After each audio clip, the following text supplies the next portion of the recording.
বিএনপিকে এটা সিদ্ধান্তে আসতে হবে।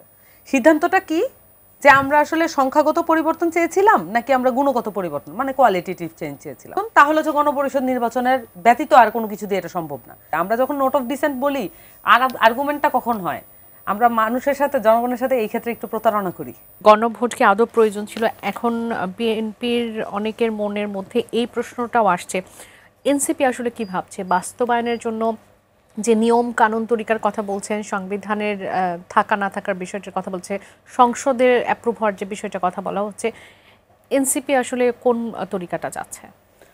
প্রথমত ঐকমত্য কমিশনের সবচেয়ে বড় যেটা ছিল, ব্যর্থতা ছিল, যে ঐকমত্য কমিশন জানে যে এই যে বিষয়গুলো নিয়ে আলাপ হবে, এই বিষয়গুলো আমাদের সংবিধানের বেসিক স্ট্রাকচারকে পরিবর্তন করতে পারে। হেলাল ভাইও এটা খুব ভালো করে জানেন। বিএনপি সবাই আসলে এই বিষয়ে কোনো দ্বিমত আমি কাউকে দেখিনি, যে এখানে বেসিক স্ট্রাকচার পরিবর্তন করতে গেলে আসলে কনস্টিটিউয়েন্ট পাওয়ার ছাড়া এটা কোনো সংসদ করতে পারে না। এটা 2/3 মেজরিটি। এবং আমি একটা জিনিস পরিষ্কার করি, যে মানে গণপরিষদ নির্বাচন, আমি হয়তো আইনি ব্যাখ্যা দিতে পারবো না, আমি আবারও বলছি, আমি সাধারণ জনগণের ভাষায় বলি। জাতীয় সংসদ নির্বাচন আর গণপরিষদ নির্বাচনের মধ্যে দুইটা একদমই ফান্ডামেন্টাল যেটা পার্থক্য, সেটা হচ্ছে জাতীয় সংসদ নির্বাচনে আপনি একটা দলকে ক্ষমতায় পাঠান to rule for 5 years, next 5 years এটা করার জন্য পাঠান। কিন্তু গণপরিষদ নির্বাচন হচ্ছে আপনি এমন একটা মানে একটা নতুন সিস্টেমকে চালু করার জন্য করেন, এইটার জন্য আপনার নির্দিষ্ট কোনো পার্টি আপনি বিবেচনা করবেন না। যেমন ধরেন ধানের শীষে ভোট দিন বা শাপলাকলিতে ভোট দিন, এরকম করে হবে না। পার্সনটাকে, সে কি আসলে সংবিধান নিয়ে জানে কিনা, সে কি আসলে আমার সকল জাতিসত্তার রিপ্রেজেন্টেশন কিনা, আমার সকল পেশার রিপ্রেজেন্টেশন কিনা, এইটার হচ্ছে গণপরিষদ নির্বাচন। এটা একটা কোয়ালিটেটিভ চেঞ্জ আনে। আর এটা যদি আপনি করেন, আপনার রাষ্ট্র কাঠামোর মধ্যে একটা কোয়ালিটেটিভ চেঞ্জ আনে। এখন খুব পরিষ্কারভাবে বিএনপিকে এটা সিদ্ধান্তে আসতে হবে। সিদ্ধান্তটা কি, যে আমরা আসলে সংখ্যাগত পরিবর্তন চেয়েছিলাম নাকি আমরা গুণগত পরিবর্তন মানে কোয়ালিটেটিভ চেঞ্জ চেয়েছিলাম। গণভুত্থানের মধ্যে দিয়ে আমাদের এখন চাহিদাটা কি? চাহিদা যদি হয় গুণগত পরিবর্তন, তাহলে যে গণপরিষদ নির্বাচনের ব্যতীত আর কোনো কিছু দিয়ে এটা সম্ভব না। এটা কিন্তু বিএনপিও একমত হয়েছে, কিন্তু লিখতে দেয়নি। মানে এটা যে সবচেয়ে ভালো পন্থা, স্থায়ী পন্থা, টেকসই পন্থা, এটার ব্যাপারে দ্বিমত কেউই করেনি।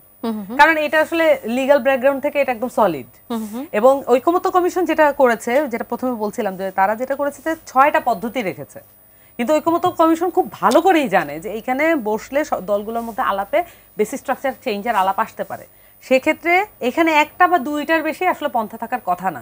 গণপরিষদ বা আপনি একটা মাঝামাঝি কিছু একটা রাখতে পারেন, যেটা মাঝামাঝিতে এখন সবাই আসছে।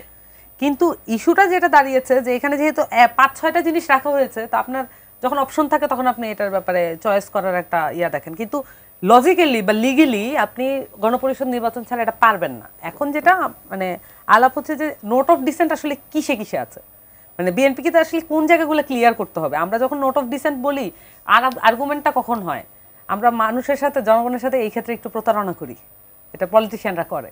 যেমন ধরেন নোট অফ ডিসেন্ট, ভাই বললো যে নোট অফ ডিসেন্ট সহ আমি মতামত দিচ্ছি, আমার মানে গণতান্ত্রিক অধিকার আপনি রাখবেন না। আমি বললাম যে ভাই আপনি গণতান্ত্রিক অধিকার তো রাখতেছে, এটা সহই করেন। এইটা হচ্ছে আমাদের দুজনের আর্গুমেন্ট। এখন আসেন দেখি যে নোট অফ ডিসেন্টে কি কি আছে।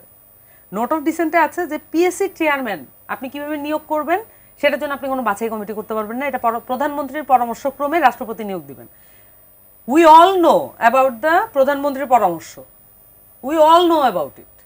আর কি আছে, জাতীয় মানবাধিকার কমিশন, তথ্য কমিশন, এগুলার কমিশনার আপনি নিয়োগ করতে পারবেন না যদি আপনি বাছাই কমিটির মাধ্যমে আপনি নিয়োগ করতে পারবেন না। এটার ব্যাপারে বিএনপি নোট অফ ডিসেন্ট আছে। বিএনপি নোট অফ ডিসেন্ট আছে উচ্চকক্ষে পিআর নিয়ে। আমি একটা জিনিস করতেছি, সেটা যদি আমার প্রয়োজন না হয় আমি করব না, কিন্তু আমি করতেছি, আবার ওটাকে আমি মানে এম্পাওয়ার্ড করতেছি না, এবং এটাকে লিগালি করতে মানে লজিক্যালি আমি এটাকে ফর্ম করতেছি না, তাহলে তো এটা দরকার নেই। আমাদের উচ্চকক্ষ করলে আমাদের রাষ্ট্রীয় অনেক খরচ হবে, এমনিতেই অনেক খরচ হয়।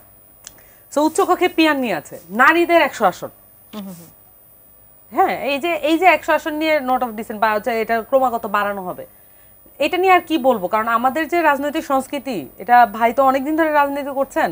আমার ধারণা যে ওনার কাছ থেকে যদি আমি শুনি যে গত কয়েক বছরের মানে কয়েক দশকের যে রাজনৈতিক অভিজ্ঞতা ওনার, এটা কি আদৌ মেয়েদের জন্য কোনো ফিল্ড কিনা, পলিটিক্যাল ফিল্ড, এটা মেয়েদের জন্য কোনো সুস্থ অবস্থাই না। আমার ধারণা যে আমার মেয়েকে আমি রাজনীতি করতে দিব কিনা এটা নিয়ে আমার সন্দেহ করতে হবে।